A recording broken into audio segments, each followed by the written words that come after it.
Hello everyone and welcome back to my opinion. And India have beaten South Africa today by 243 runs, ensuring a first place finish after the league phase. This means they'll be facing one of New Zealand or Pakistan in the semi-finals. Most likely those two. Afghanistan are in the picture as well.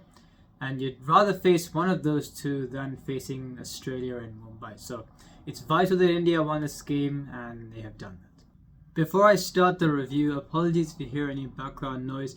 There's some fireworks going off outside my house and around the area, so you may hear a bit of noise from that, but I hope that doesn't inconvenience you too much when you're watching the video.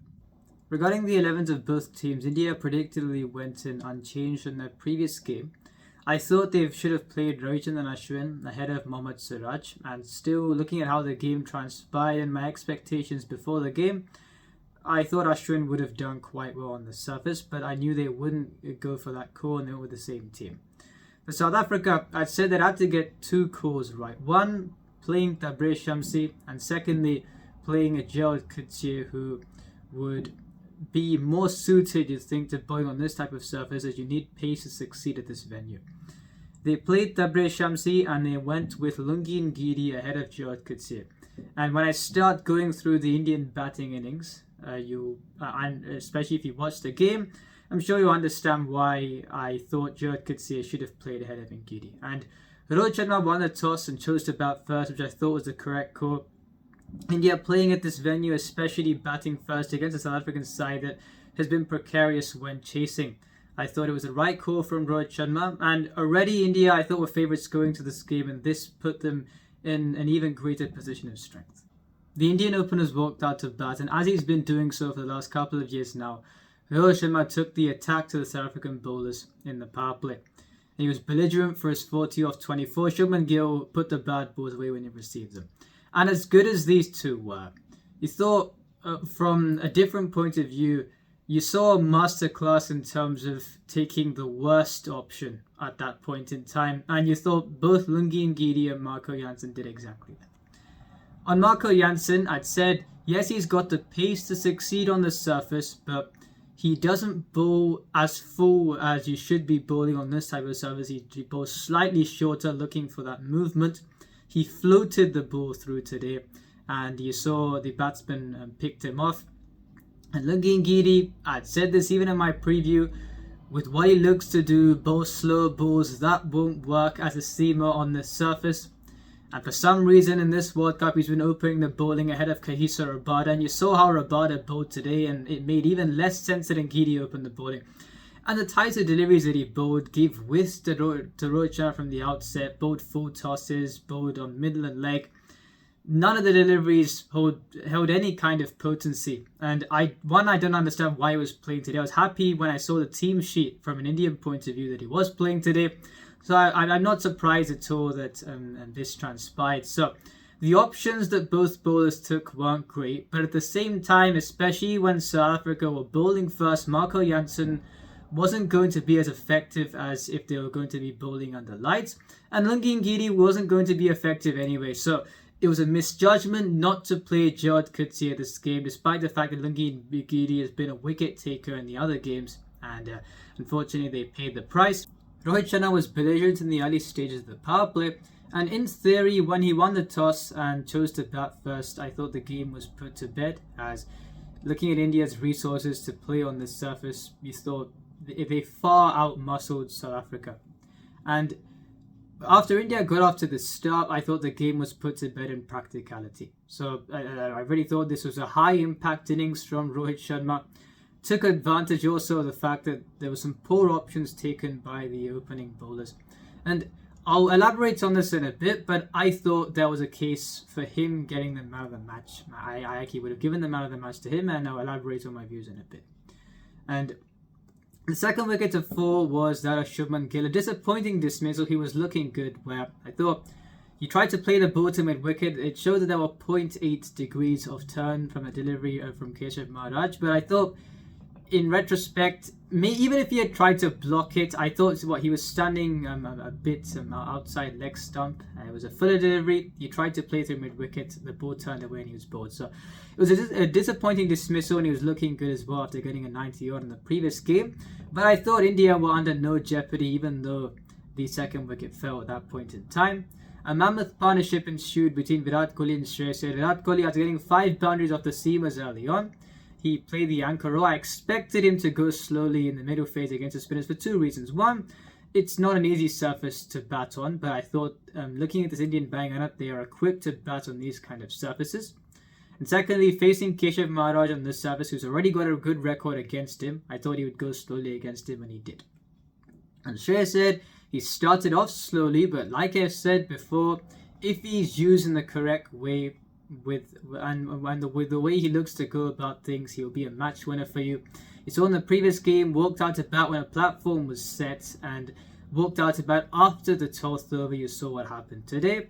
With how good of a player of spin he is, both those two tackled Keshav Maharaj well, where he went for 30 runs in his 10 overs. And for Tabraiz Shamsi, he got 4 wickets against Pakistan, yes, and today, yes, this surface offered some turn, but is he the type of bowler to challenge Indian batsmen in these conditions? I don't think he is. He'll give at least 55 to 60 runs on most days, and if he doesn't get any wickets, especially bowling to these batsmen, how would he go? Would he be able to put that much pressure? You saw he wasn't able to do that. So, considering the odds, I thought Shreyas Iyer would go well again, and he scored a very good 77. And along with Rohit Sharma, I actually thought if Rohit Sharma didn't get the man of the match, you could have given the man of the match award to Shreyas Iyer, because both those two made the advantage for India. After 93 for 2, Shreyas Iyer's acceleration towards the latter part of his innings was the reason why India got to 227 for 3. They were never going to get less than 280 from that point in time, and they got 46 runs above par, in my view. So he played a fantastic knock, and expectedly so. And it was great to see Virat Kohli bringing up a century, I think, in the second last over of the innings. 100 of 120 balls, finished 101 not out of 121. I expected him to go well today because, like I've said before, Marco Jansen bowling in these conditions, especially when bowling first, wouldn't be as effective as him bowling in Mumbai. Lungin Giri opening the bowling, I didn't understand that at all. I didn't think he should play from a South African point of view, but I knew those things would happen. He opened the bowling and, of course, he played then. And Rabada, even though he bowled very well today, him not opening the bowling, he wasn't going to be as effective, even though he did his best and bowled very well. So the only play he had to deal with was Keshav Maharaj. He dealt with him, and there was no pressure apart from Rabada and Keshav Maharaj. So a fantastic innings from him. Goes to number 49 in terms of centuries and level with Sachin Tendulkar. Had he got a century before, maybe against New Zealand or against Sri Lanka, I think it would have been even better if he was able to overtake Sachin Tendulkar in terms of the number of centuries. Today, I don't think there's any competition between those two, and even Virat Kohli said so after the game as well, when he was given the Man of the Match award.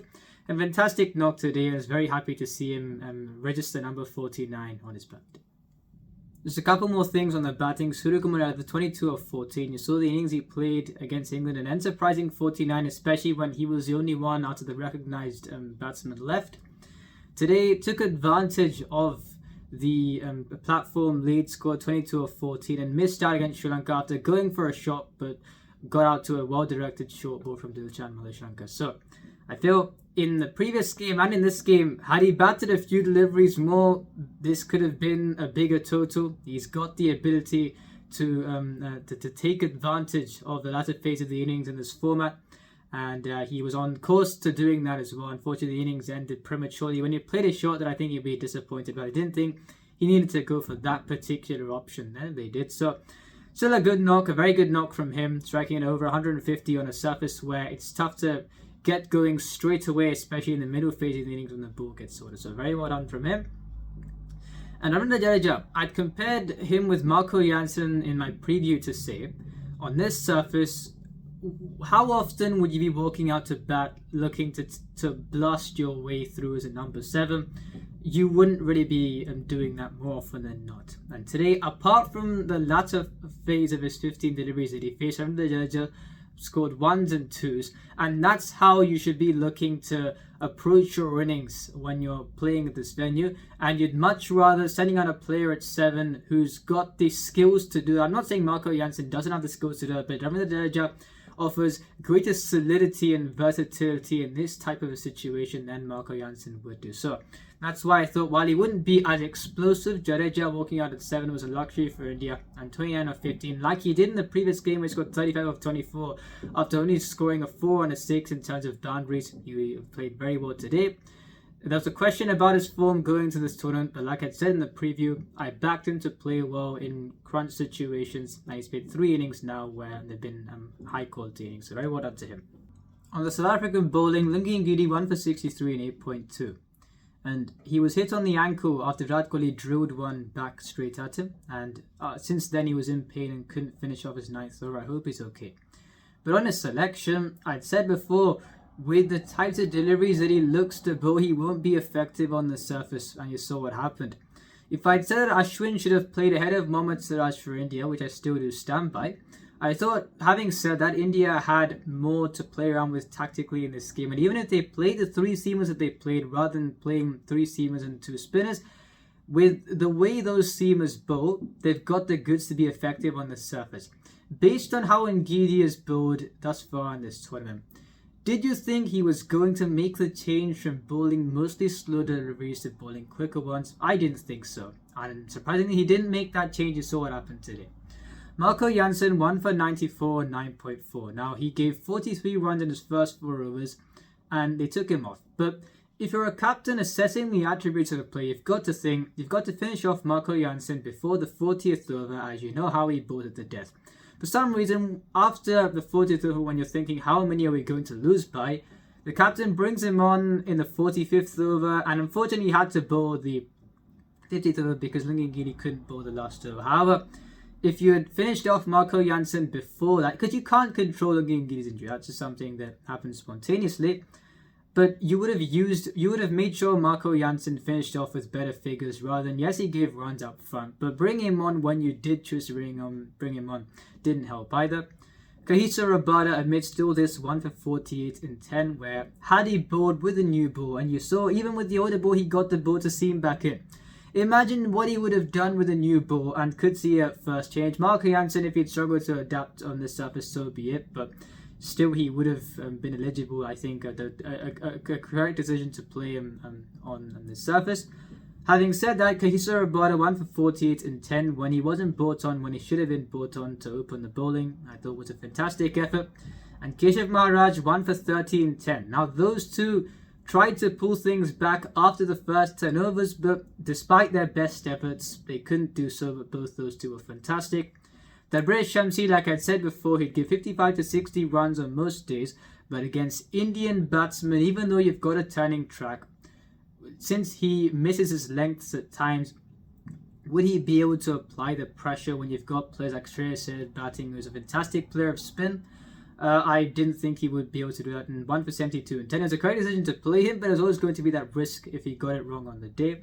Eden Markram, none for 17 and 2. So, where did South Africa lose this game? They lost it in the first 10 overs itself. I mean, you've got Kahisa Rabada 1 for 48 in 10, Maharaj 1 for 30 in 10, so that's 2 for 78 in 20 overs. If you've got a block of 20 overs that goes that well for you as a bowling side, you think we'll be on top in this innings. Yet, they weren't on top in this innings at any stage because of the carnage that took place in the first 10. And it shows even one tactical lapse when you're playing professional cricket, international cricket, you've got players that will take advantage of that. So I thought South Africa lost this game in the first 10 overs itself. And they lost this game already in the team selection. I thought Coetzee should have played ahead of Lungi Ngidi. Now, if Coetzee bowled today and his inexperience showed he bowled at first change and gave a few runs by bowling too short, so be it. But you're giving yourself the best chance considering you've got to have pace to succeed on the surface. Lungi Ngidi has got the pace, but he bowls slow balls more often than not, and that would not work. So I thought tactically South Africa lost the game even before they took onto the field, and you saw that materialize in the first 10 overs. If you were looking forward to seeing some post-stroke play, you got that in the second innings. And there was one thing before the second innings started that I thought would be blocking India from affecting what it did affect. And that was that you've seen the form that Quinton de Kock has been in this tournament thus far. And Mohammad Siraj, I've said this quite a few times now, but he's got a bit of a temper. And when he's been hit for runs early on, he tries that bit too hard and he goes for more runs like we have seen. And he was driven down the ground early on in his over, and the next delivery it was too close to cut. The batsman played the ball onto his stumps, and when Quinton de Kock was dismissed early on, the game was put to bed then and there if it hadn't been put to bed already. And this is because when India were batting, had they got a 50 odd for one in their power play, it would have been a good power play to get that 280 kind of score. But South Africa having to chase 47 runs more than they would have liked to be chasing. Even 280 would have been difficult. And chasing 47 runs more than that would be, you thought, was fairly improbable for them winning going into this second innings. And although Rassie van der Dussen looks to go about things, he takes his time early on and then looks to explode. Now, when you're chasing this kind of a score on a surface that's slow and with the spinners India have got out of the power play as the ball gets older, it'll get even tougher to bat. And you'd think up front the Indian teamers wouldn't give anything away as well. So in that case, Rassie van der Dussen, without the impetus given by the openers, would he be enough to chase this score down, even though you've got players like Aiden Markham and Henrik Claassen? Henrik Claassen is a very good player of spin, but only him if you've got the case where Van der Dussen takes things slowly early on. Aiden Markham, you don't know how it'd go against a Kuldeep Yadav, for example. And if these players don't go, or David Miller at number 6, would he be enough to win you the game from there? You didn't think so. So that's why I thought with Quinton de Kock being dismissed this early on, the game was put to bed. It hadn't been put to bed already. There are some ordinary shots. Thermovuma, yes, the ball spun past the outside and hit the off stump. But like Ricky Ponting said, he was in no man's land. He didn't go forward enough. And that's why I thought it was a very ordinary dismissal. David Miller, yes, he did this because of frustration. Some wickets had fallen, and I think it was the 6th wicket to fall. But he tried to play Jadeja in a fashion that he tried to do so when you've seen the pace that Jadeja bowls at when he bowls that stump-to-stump line. I was even critical of Chris Wilkins to go for that shot off Jadeja in Lucknow, and this shot made even less sense, and you saw him being dismissed. So some very ordinary shots. Aiden Markham fishing outside off tamely to be dismissed off the bowling of Mohammad Shami. South Africa will finish third according to me, and this game showed that when you're already going into this game as an underdog, even though, yes, South Africa have been fantastic this tournament, but against India at this venue, any side would go into this game as an underdog. And in that case, you've got to get the controllables right. What do? You leave out Joe Coutier, you see that the power play in the end, you lose the game in the first 10 overs of the game, and you play some ordinary shots with the bat when you're already chasing almost 50 runs above par. So this game, they should take learnings from this game, and I will say once again, Kagiso Rabada not opening the bowling is a terrible decision. You saw how he bowled in this game, bowling against Australia in the Wankhede Stadium. If Lungi Ngidi bowls up front, and he bowls the slow deliveries up front to David Warner and Travis Head. If they get runs early on and Marco Jansen is the only attacking outlet in the power play, you're looking at the spinners South Africa have got. Debre Shamsi has to be played in that game, but if he once again can't put the pressure that he would like to put, like what happened today, Australia may get a 350 odd score, and you've seen South Africa chasing, or any side chasing in the 1K, that kind of a score would be difficult. But especially South Africa chasing, we've seen how that's gone. So that's why Kagiso Rabada has to open the bowling in the upcoming games.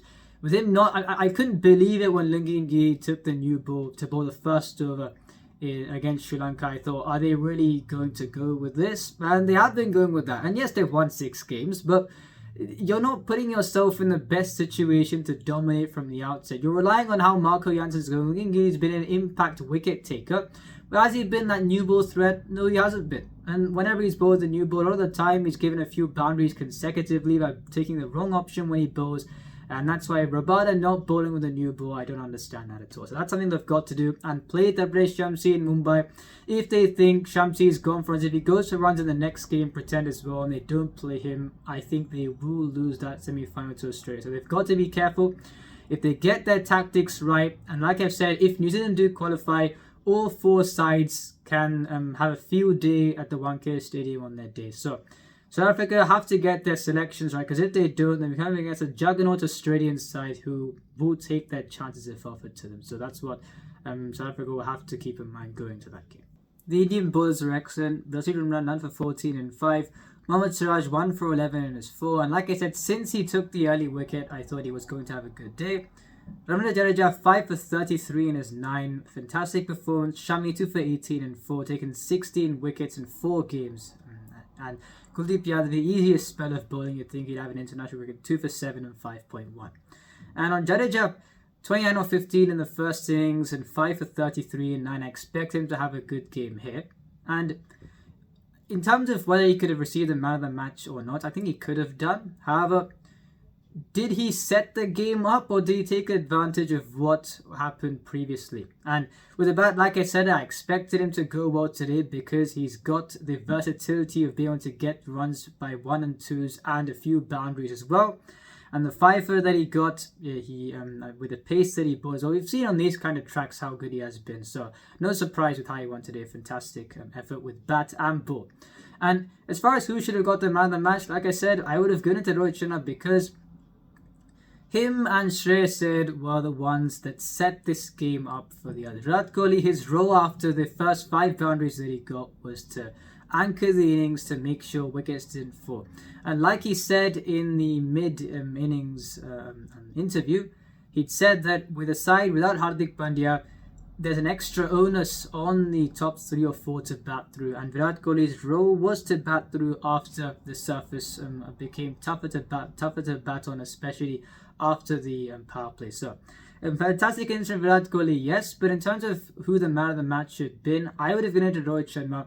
Or even an out-of-the-box suggestion, I thought with the way Shreyas Iyer accelerated in the latter parts of his innings, I would have given it to him as well. But I thought, of course, but in the end they chose Virat Kohli to get the man of the match award. A fantastic knock from him today. And yeah, I'm very, very happy for him that he has got to number 49 on his birthday. Like I said, would have been even better if he got to a century in the previous games and got to number 50 today. But it is what it is. So a fantastic innings from him and a great win from India. And going into the next few games, I mean, of course, now they'll top the table no matter what now. And in terms of the test that this bowling attack could face, I've said this before, Mohammad Siraj, momentum bowler, Kuldeep Yadav, momentum bowler. But thus far, they've got the momentum that they've wanted to get, so they haven't been tested in that regard. If New Zealand qualify in 4th, India may be tested in Mumbai, and in the finals they will be tested. But I repeat, I want Pakistan to qualify in 4th because if they do, considering India's omnipotence at this venue with the resources they've got, no side can match India at this venue. And if Pakistan do qualify, Mohammad Siraj, you think, can get that momentum early on. Kuldeep Yadav can get that momentum early on. And India will once again be a great force at this venue on the day. So, a fantastic tournament for India thus far. Like I said, if Pakistan do qualify in 4th, it will be the best case scenario. But with New Zealand, with a few injury concerns, and yes, they've got the resources to win on the day in the 1K Sydney, but you'd rather India play against New Zealand than against Australia, where at that venue, there will be a force to reckon with. So, a vital win for India today, and yeah, I'm very happy they've won. And yeah, let's see how the next few games go.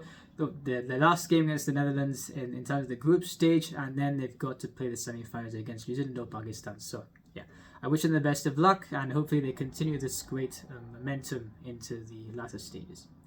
If you enjoyed this video, please like and subscribe, share with your friends. Remember, this is my opinion. What's yours?